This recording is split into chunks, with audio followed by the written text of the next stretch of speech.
People talk about seeing trees walk sometimes, and not in the way that they just happen to turn too fast and their brain tried to make sense of it by showing them something that was not. No. And in Alaska, there's a name for this. It's not so much as a this as much as it is a these, as in sentient living beings that live amongst us. Stickmen, stick Indians, these are their stories. Hush, little baby, don't say a word.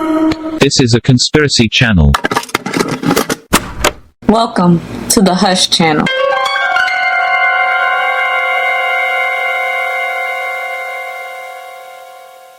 I wasn't originally planning on ever sharing this, as stickmen seem to be law specifically related by a select group of indigenous peoples of Alaska, where I'm from. However, it would appear that many others have had similar experiences, and many more are very curious to hear more on the topic. First, a little about me and my tribe. I know I'm not supposed to share personal information, so I'll keep this as vague as I can, though some specificity is required to describe the context in which the stickmen are nested. I was born into the Tolgotele tribe in central Alaska in the 1980s. This is about 50 miles south of Fairbanks in a small town called Nenana. There are several other tribes in the immediate area, and long ago there were far more, before Russian and American settlement. I don't want to identify myself on accident, but suffice to say that paranormal experiences are a natural and expected part of my ancestral heritage. As a child, my grandparents and my father told strange tales of the stickmen, who were eaters of men. They especially loved the flesh of children, and newborn babies were considered delicacies by these spirits of the forest. One time, when Nenana was first being settled by Gusuk white people, there was a hunter who came from faraway lands to settle the wilderness of Alaska and to hunt its bears and moose. He took a small party of hunters and native guides into the forest, deep into the countryside to the marshes, where moose and bear frequented. Far down the Tanana they went, shooting every animal they saw: squirrel, moose, wolf, porcupine. The natives were silent and led the men on, afraid to question their violent, wasteful ways. Until late one evening, the hunter called toward his party to set up camp and rest. They chose a quiet spot in a field where they could see all around them, in case wolves decided to try to sneak up, and they rolled out their blankets after dinner and went to sleep, leaving some to take turns watching for animals. The hunter had fallen asleep quickly, content on his bed of furs and blankets. He had dreams of sunny days, perfect for hunting the famed grizzly. He was awoken by the sound of cracking sticks. He found this odd, as they were in a field, but perhaps it was men rekindling a fire. Still, he peeked out of his tent flap to check on the encampment. Horror of horrors. There were pools of blood on the ground, but no corpses. He watched as a man, bundled tightly in his blankets, was lifted up by what appeared to be many small, moving sticks and carried off toward the edge of camp. The man woke up from the gentle rocking of his convoy and screamed, alerting the remaining hunters in the camp, who jumped up and reached for their guns. They were quick to draw, but were confused by what to fire at, as mostly they just saw sticks on the ground moving in ways that were impossible. They decided to run because there was nothing clear to shoot, but as they ran together they were chased by giant animals that appeared suddenly from the tall grass. The hunter waited until the men were being chased by all the animals, then jumped from his tent and, without looking back when he heard their screams, ran as fast as he could, as long as he could. A week later he showed up in Nenana, crazed, exhausted, and on the edge of death. He related his story and then perished, for he would constantly wake up screaming if he tried to sleep, and thus could not rest. A version of this story is common in my family, though some details change with the storyteller. My father has seen the stickmen on a hunting trip, and like this apocryphal hunter, he has been crazed and terrorized by the memory ever since. It is said that though the stickmen go by different names and come to people in different shapes, that there is some regularity to their appearances. They generally come as either sticks, which blend in with trees or the ground until you come upon them, or they can visit as an animal. This animal is usually described as either a large deer or a small moose, which can move incredibly quickly for how awkwardly it seems to be hunched on its legs.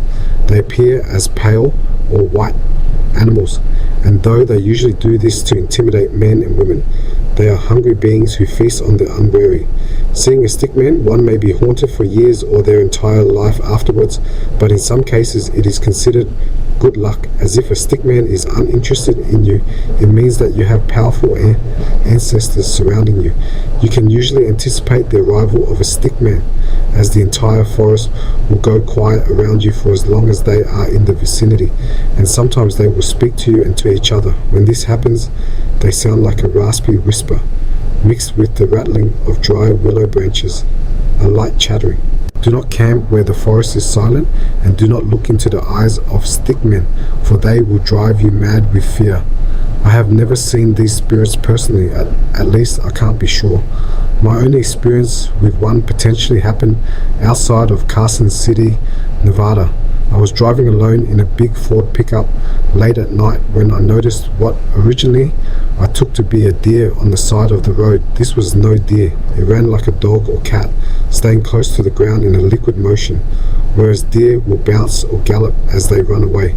Also, it moved at upwards of 30 miles per hour, and when it turned and ran down the hill, I realized it was much larger than almost any deer I've ever seen, yet lacked antlers. Skinwalker.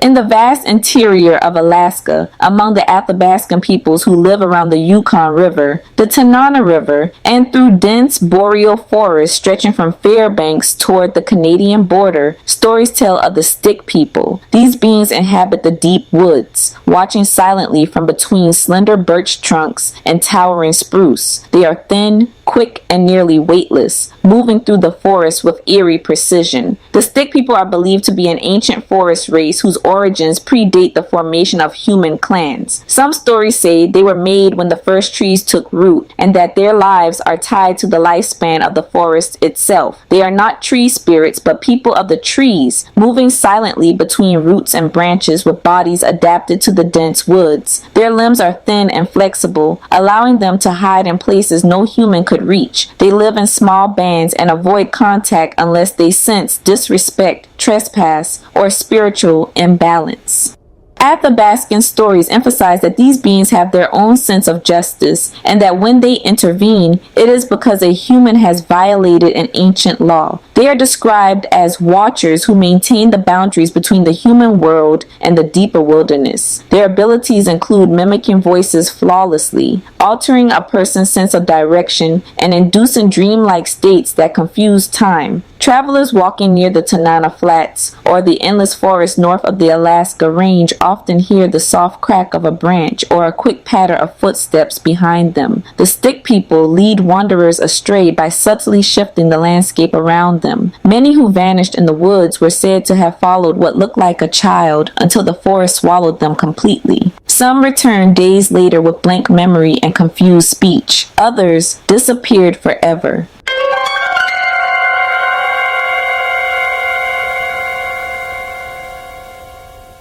Our next story comes from the channel of YouTuber Skookum Report. That's SKOOKUM Report. Definitely go check out his channel. He has a plethora of interesting content that listeners of this channel would definitely end up down the rabbit hole about. His YouTube link is below in the description. This next tidbit is about a potential stickman sighting, or as Skookum and others call stickmen, Alaska's Bigfoot.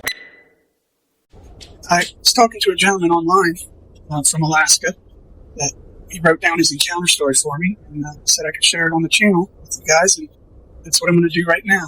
And I appreciate you writing that all down for me and sending that to me. Like I said, he's a gentleman from Alaska, and he wants to remain anonymous because of the line of work he's in, and that's completely understandable. No problem there. And he writes, I live in interior Alaska, born and raised. I've grown up hearing stories of Bigfoot, or as the native Alaskans say, stickman, but I never really thought much about it, let alone even believe in Bigfoot. However, this summer, around late July, I was driving back to Fairbanks from a very small town called Manly Hot Springs with a population of about 130 people. It was me and my wife, my 2-year-old son, and my 16-year-old nephew. We were all in the car playing a word game while I was driving. We were about 30 miles out of town, in literally the middle of nowhere, on a dirt road, and the next closest village was another 40 minutes to go. Now, as we were playing this game, I see about 400 feet in front of us something at least 6.5 feet tall, all black, slightly hunched with a pointy cone-shaped head. I see it walking across the road in a brisk pace, not too fast, just briskly walking. To get everyone's attention, I jokingly said, "Hey, there goes Bigfoot." And then my nephew and wife looked up and saw it too. And at first, I completely thought it was just a tall hunter or someone with a hood on, making the back of his head look cone-shaped. So none of us really freaked out too much at first, but after I sped up to get a closer look, completely expecting to see a vehicle somewhere or a driveway or some other sign of a human, but there was nothing there. We all saw it for around 10 seconds before it entered the trees, and when we got up to where it was and realized there were no cars or signs of humans, that's when we started to freak out a bit. The brush was real thick, but we managed to turn around, and we drove by the spot around 3 times trying to see what on earth was it that we just saw. It was definitely hiding if it was a human, which would be very odd considering, it was midsummer, around 80 degrees, totally dressed in black. We all started discussing what the heck we had just seen, and whatever it was had no coloring. It was all black, including its hands and its feet. It was far away, but it was hunched and had nothing attached to its body like a hunter would. No backpack, no gun, nothing like that. And it definitely didn't want to be seen because it didn't even turn its head to acknowledge us or look at us when we were slowly looking for it with the window down and we were saying hello, where it had entered into the wood line. There was no reply or no sound. We didn't hear anything. We were tempted to get out of the car and look around, but with my wife and my baby son and my nephew in the car, decided against it. Probably just wouldn't have been a good idea. It also had very, very abnormally long arms that kind of swayed as it walked. So I don't know what we saw, but we all saw it. The chances of it being a human in the middle of nowhere, dressed in all black, 6.5 feet tall, hunched with a cone-shaped head, just seems it's highly unlikely to me. Now, Alaska is a huge place. There's lots of places to hide. And I do believe what we saw that day was a Bigfoot. And the more I've looked into it now, the more I feel like it's got to be an endangered species.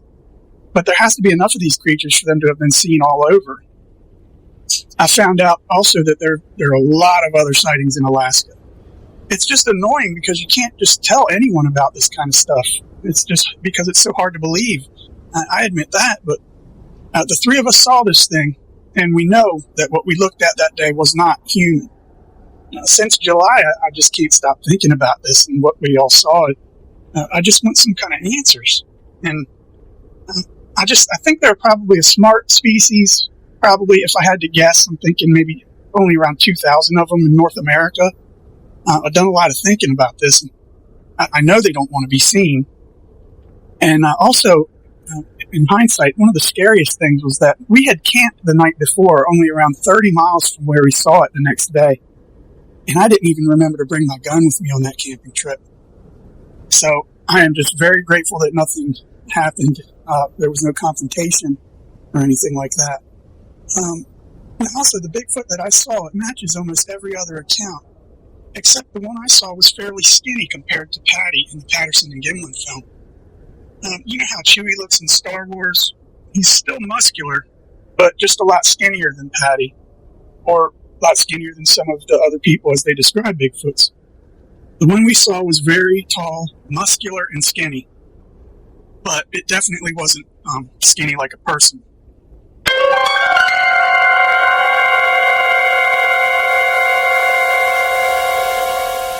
Stick Indians, SI, are generally something you shouldn't talk about, the same way you shouldn't mention skinwalkers for fear of attracting them.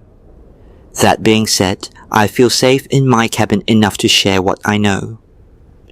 They are not necessarily a benign entity, somewhat of a lonely trickster.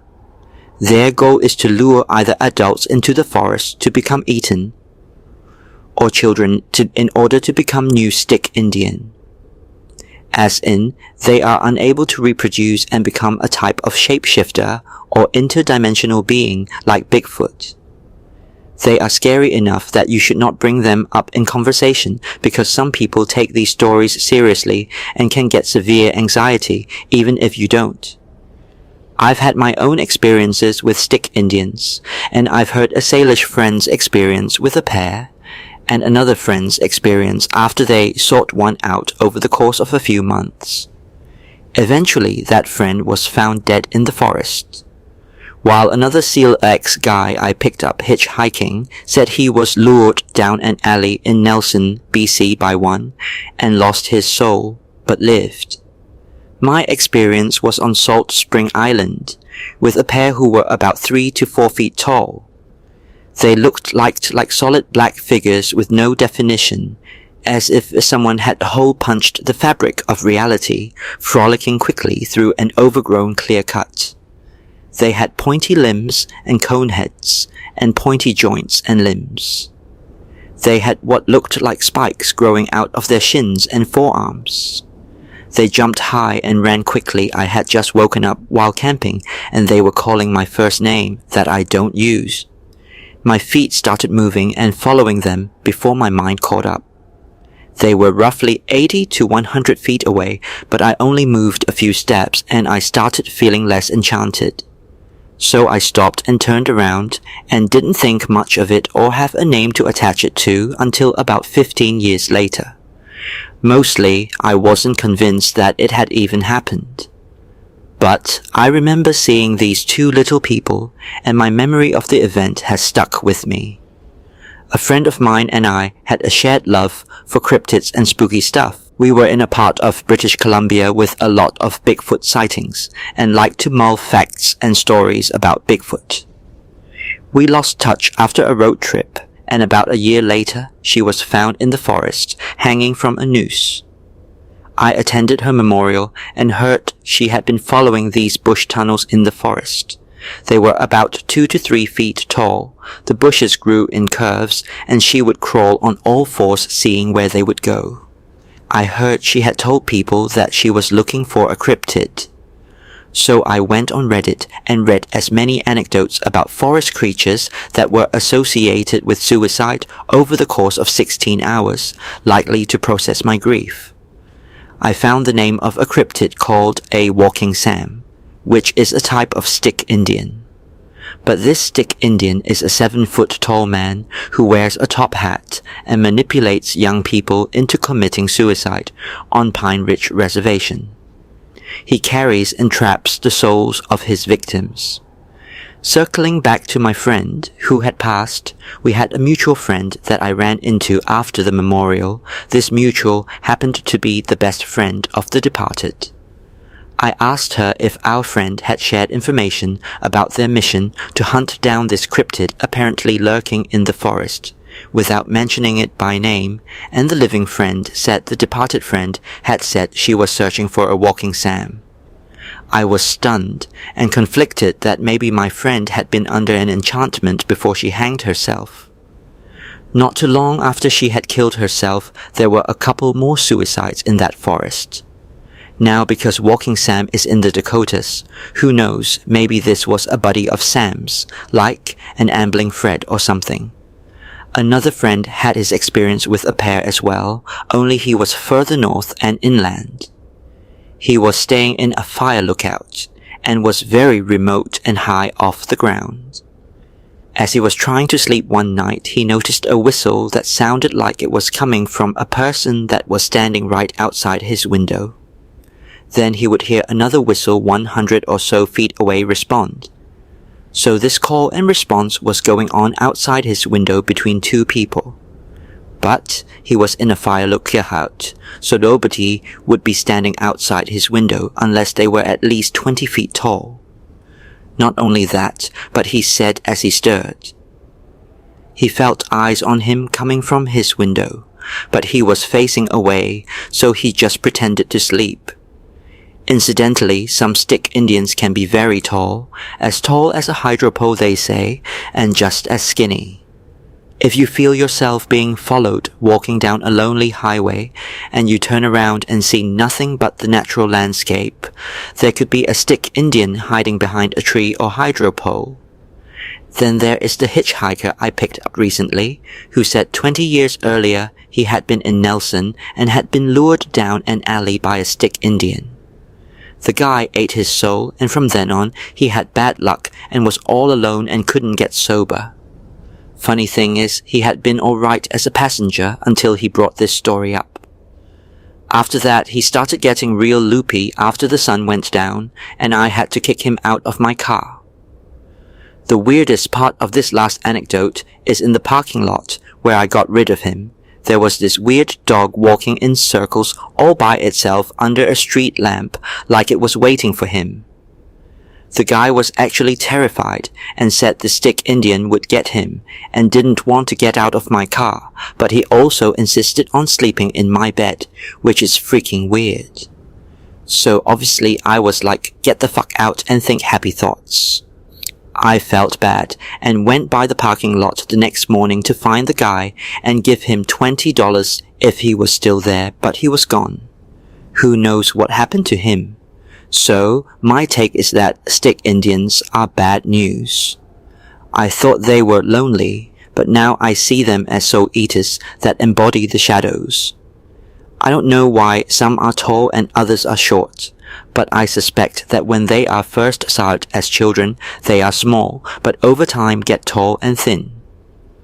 One interesting correlation with the Walking Sam is that his physical description is very similar to that of the Hat Man that haunts people with sleep paralysis and is said to also be a shadow entity.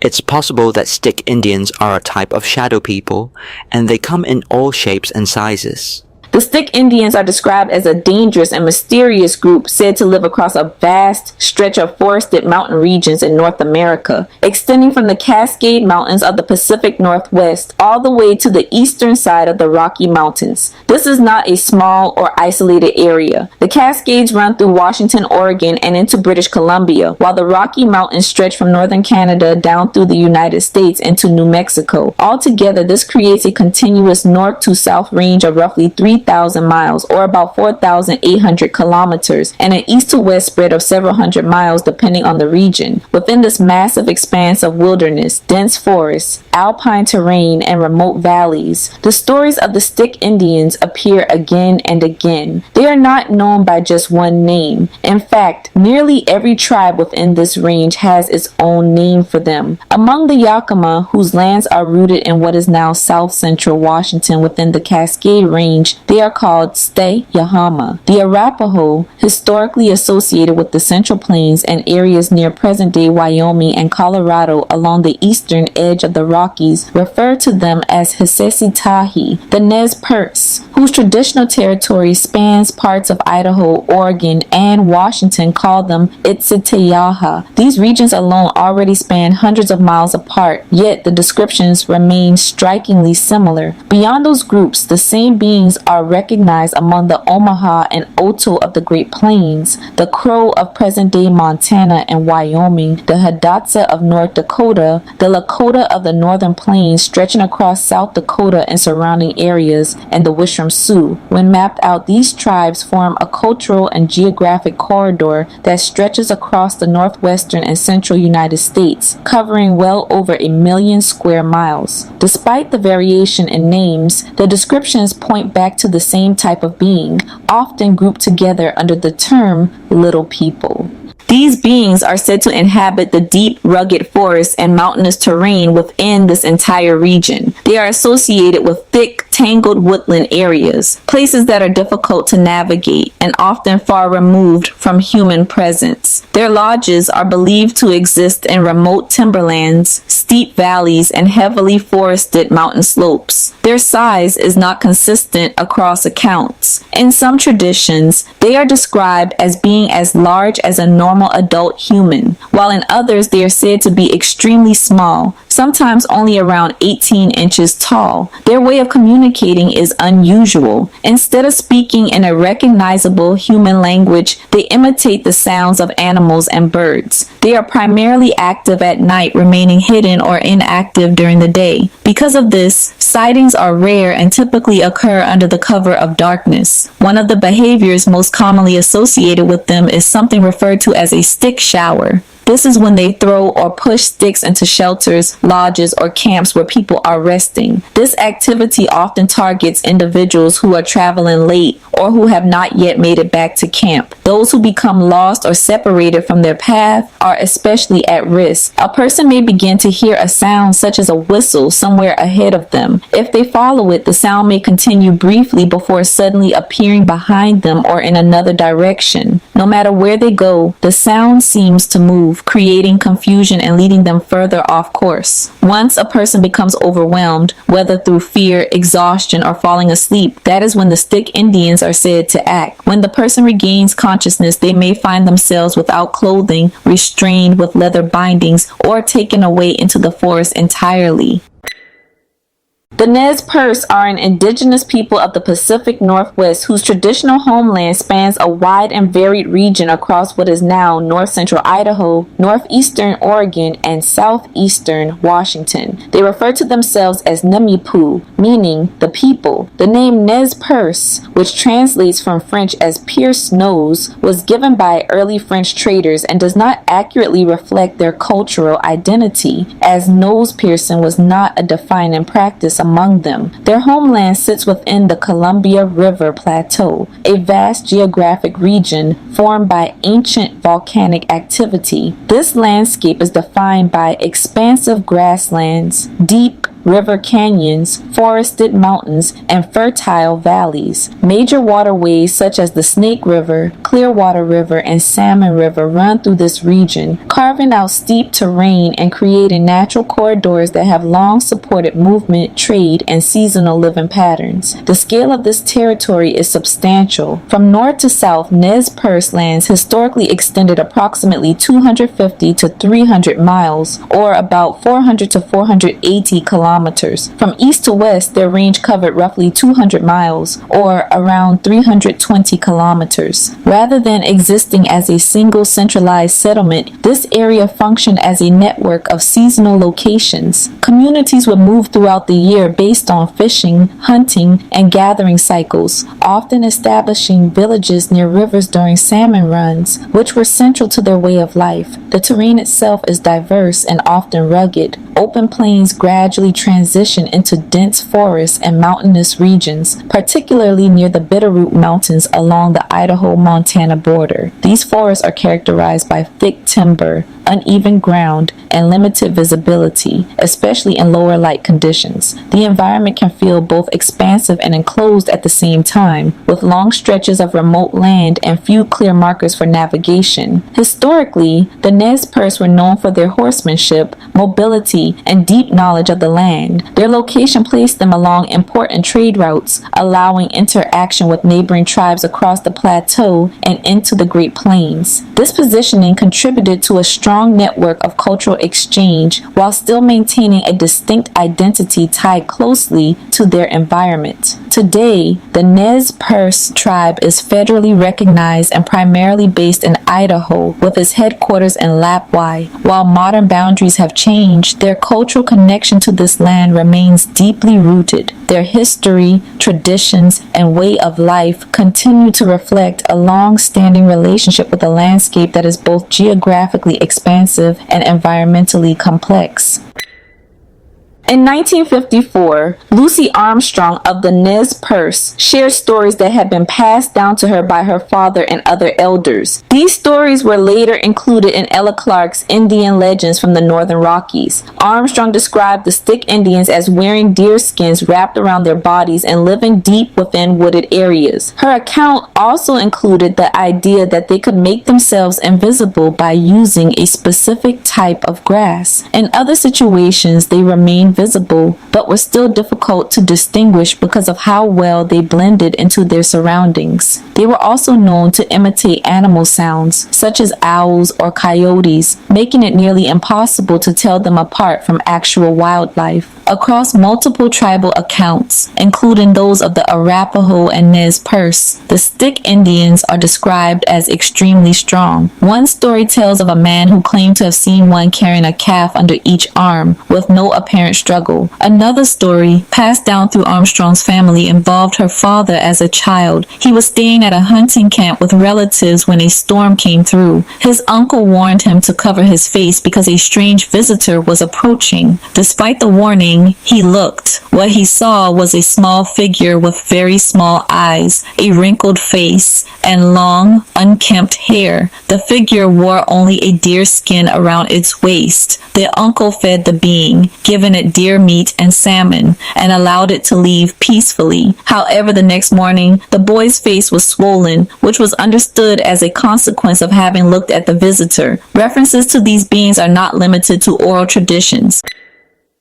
Spirit Mound is a prominent natural landform located in what is now southeastern South Dakota in the United States. It sits near the town of Vermilion within Clay County and lies just north of the Vermilion River, a tributary of the Missouri River. This places it within the broader Great Plains region, a vast expanse of open land that stretches across central North America. Geographically, Spirit Mound is positioned in the eastern portion of South Dakota, far from the dense forest and mountainous terrain typically associated with the western part of the state. Instead, this area is characterized by rolling prairie, wide open skies, and gently undulating grasslands. The mound itself rises distinctly from the surrounding flat terrain, making it highly visible from a distance. It stands at approximately 70 feet, or about 21 meters, above the surrounding plain. What makes Spirit Mound especially notable is not just its height, but its isolation. Unlike hills that are part of a larger range, Spirit Mound appears almost alone, an elevated, rounded formation rising from otherwise relatively level land. This kind of topography naturally draws attention, especially in a landscape where visibility can extend for miles in every direction. In terms of scale, the mound sits within a much larger geographic system. The Missouri River, located a few miles to the west, is one of the longest rivers in North America, running over 2,300 miles, or roughly 3,700 kilometers, from the Rocky Mountains in Montana down to the Mississippi River. The Vermilion River, which flows nearby, cuts through the plains and contributes to the shaping of the surrounding terrain. The region itself is part of a north to south corridor of prairie land that stretches from the Canadian provinces of Alberta, Saskatchewan, and Manitoba down through the Dakotas and into states like Nebraska and Kansas. This creates a continuous landscape spanning thousands of miles, where isolated landforms like Spirit Mound stand out even more dramatically. From a physical standpoint, Spirit Mound is covered in native prairie grasses rather than trees, reinforcing its prominence against the horizon. The lack of dense vegetation means there is little to obscure the view, allowing the mound to dominate the immediate landscape visually. Historically, its location made it a point of interest for travelers moving along river systems, including early expeditions. Its proximity to the Vermilion and Missouri rivers meant it was accessible, yet still removed enough to feel distinct from the surrounding environment. Today, Spirit Mound is preserved as part of Spirit Mound Historic Prairie, maintaining much of its natural state. The area continues to reflect the same open, expansive conditions that would have been experienced centuries ago. Wide visibility, minimal obstruction, and a landscape that feels both vast and exposed. In this setting, a single elevated landform like Spirit Mound becomes becomes more than just a hill. It becomes a focal point, geographically, visually, and historically, standing out within a landscape that otherwise stretches uninterrupted for miles.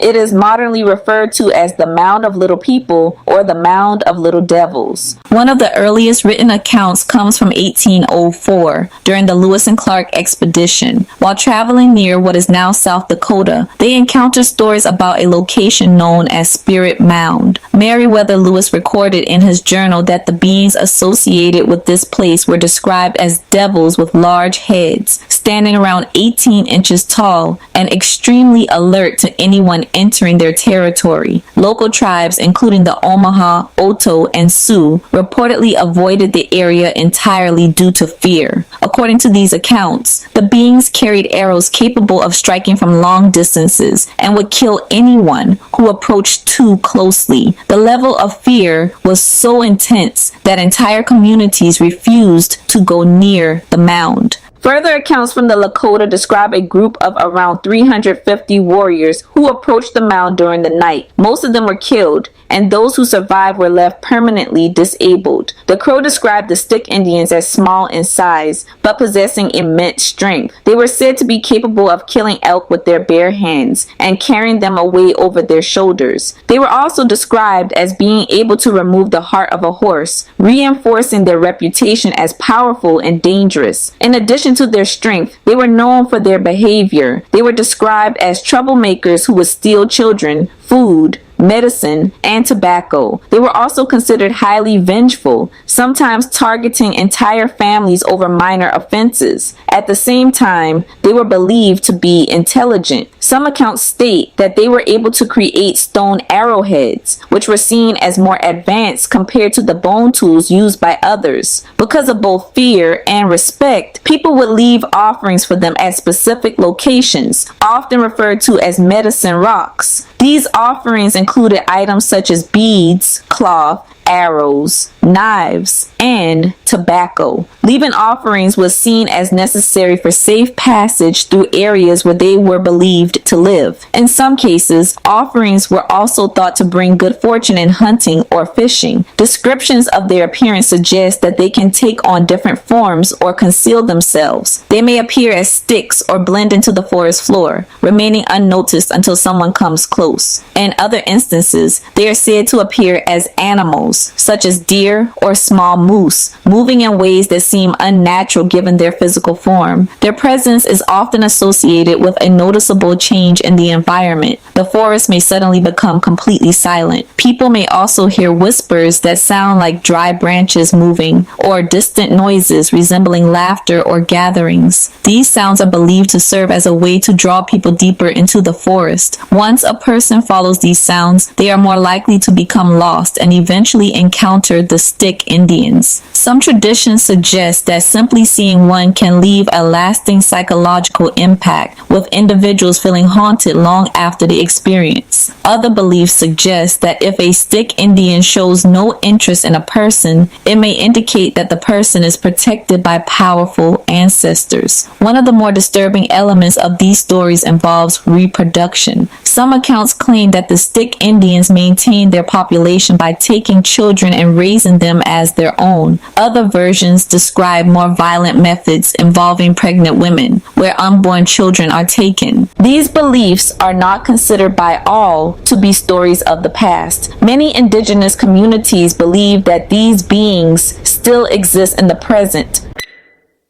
Near the Black Hills of South Dakota, within the Northern Plains region that sits along the eastern edge of the Rocky Mountain system, lies the Pine Ridge Reservation, home to the Oglala Lakota. This area is part of the same broader geographic corridor where these stories have persisted, connecting the plains to the mountainous regions further west. Pine Ridge itself is located in a region shaped by both historical conflict and geographic isolation. This area has a long and difficult historical history, including the Wounded Knee Massacre, and continues to face significant challenges. In 2015, a series of youth suicides brought attention to the area. During that time, some began to connect these events to an entity known as Walking Sam. Walking Sam is believed within Sioux traditions to be closely related to the Stick Indians and is considered one of the more powerful entities among them. He is described as a shadow-like figure that appears at night, targeting individuals who are vulnerable, particularly those experiencing emotional distress. People report sensing his presence before seeing him, often accompanied by a whistling sound. After this, individuals may begin to experience intrusive thoughts, telling them that they are not worthy of living or do not belong. These thoughts intensify and are believed to influence individuals toward harming themselves. Walking Sam is said to live in Wind Cave, located west of Pine Ridge within the Black Hills region, and to move through the surrounding landscape at night. Descriptions of him portray a tall figure, around 7 feet in height, with eyes but no mouth. He is sometimes depicted wearing a stovepipe hat. Some accounts claim that when he raises his arms, the bodies of past victims can be seen hanging beneath them. This figure shares notable similarities with the modern character known as Slender Man. Both are described as tall, shadow-like beings that target vulnerable individuals, especially children.